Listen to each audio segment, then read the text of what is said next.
I now call Greg Smith.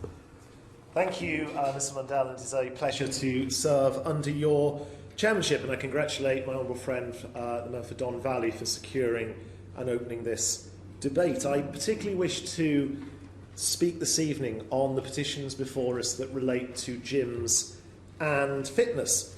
And it may be obvious to most that, unlike the honourable gentleman for Ilford South, I am not regularly found in a gym myself, but I know that it is very important to millions of Brits, not least the entrepreneurs who run those gyms and the staff whose jobs depend on them. Now, all of us have appreciated the need for measures to control this virus and to save lives, and not least our local gyms and fitness centres themselves, who across the board have introduced comprehensive and robust COVID-secure measures from very early on. In October last year, I had the pleasure of visiting Intent to Improve, a gym in the town of Buckingham in my constituency, where I saw firsthand those measures that have been put into place to secure their members' safety with hygiene, ventilation, social distancing measures. However, as we all know, Mr Mundell, as part of the national lockdown restrictions, this gym and all the other gyms and indoor and outdoor leisure facilities across our country closed. Given their excellent track record on hygiene and safety and the corresponding extremely low incidence of transmission of the virus in such settings, it was, I fear we must acknowledge, a bitter pill that such severe limitations were placed on opportunities for exercise in a safe environment.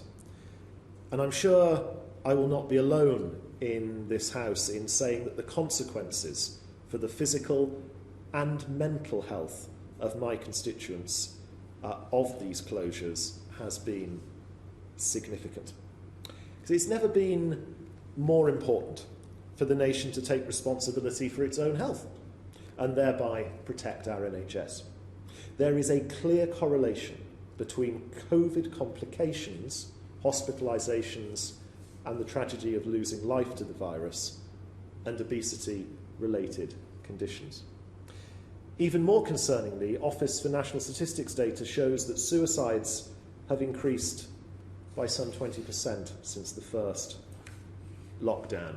It is indeed a tragedy that alongside the pandemic, there is likely to be a mental health pandemic that, if left unaddressed, will have a long-term impact, much more far-reaching and difficult to recover from.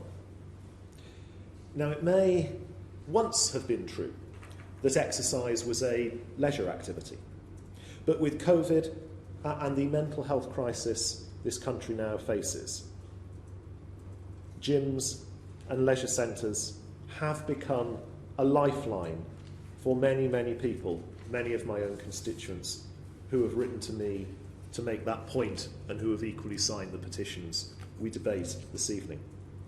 The industry is one of the only sectors scientifically proven to be able to support our nation with underlying health conditions, mental health conditions and other physical conditions. They are and must be part of the COVID solution. As such, I very much welcome the government's decision to prioritise the reopening of gyms on the 12th of April.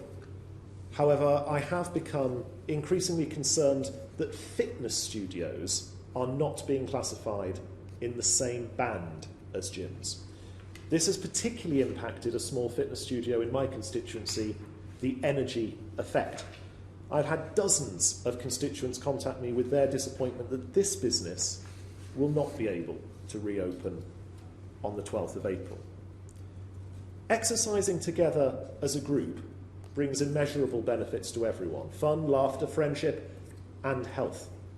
I saw for myself last year this studio's approach to mitigating the risk of COVID transmission: enhanced cleaning regimes, restricted numbers, clearly marked and spaced positions in which people do their exercises, and only ever personal equipment used.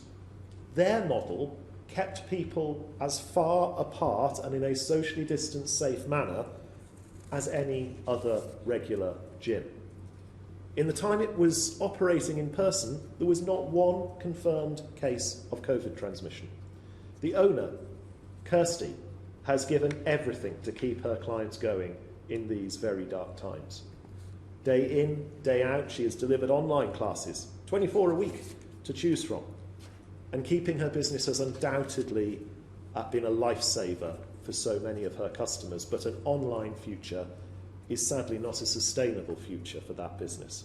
And I put it to my honourable friend the Minister that surely it cannot be fair that this fitness studio has to stay closed whilst a gym less than a mile away can reopen. There has to be an equality of opportunity, and every small business must be given the opportunity to rebuild. The UK's 7,000 gyms and leisure centres have only been open for very limited periods since the first lockdown. For this reason, I would also support a Work Out to Help Out scheme as called for in one of the other petitions we debate today. A financial incentive that would encourage people to renew long-lapsed gym memberships and to support their local gym and fitness centre, either via a tax incentive, VAT cut or holiday, or something similar to the Eat Out to Help Out scheme that was so successful last summer, some sort of grant on a pay-per-use basis. It will be good for those businesses as they make every effort to bounce back, and good for our nation's health. The alternative, I fear, would be swathes of gyms closing, thousands of jobs disappearing and more empty spaces in our towns and cities. So in light of the petitions before us today, I urge Mr Mundell, my honourable friend, the Minister, to do all he can to champion further our local gyms and fitness centres. Ensure there is a level playing field, a fair playing field for all.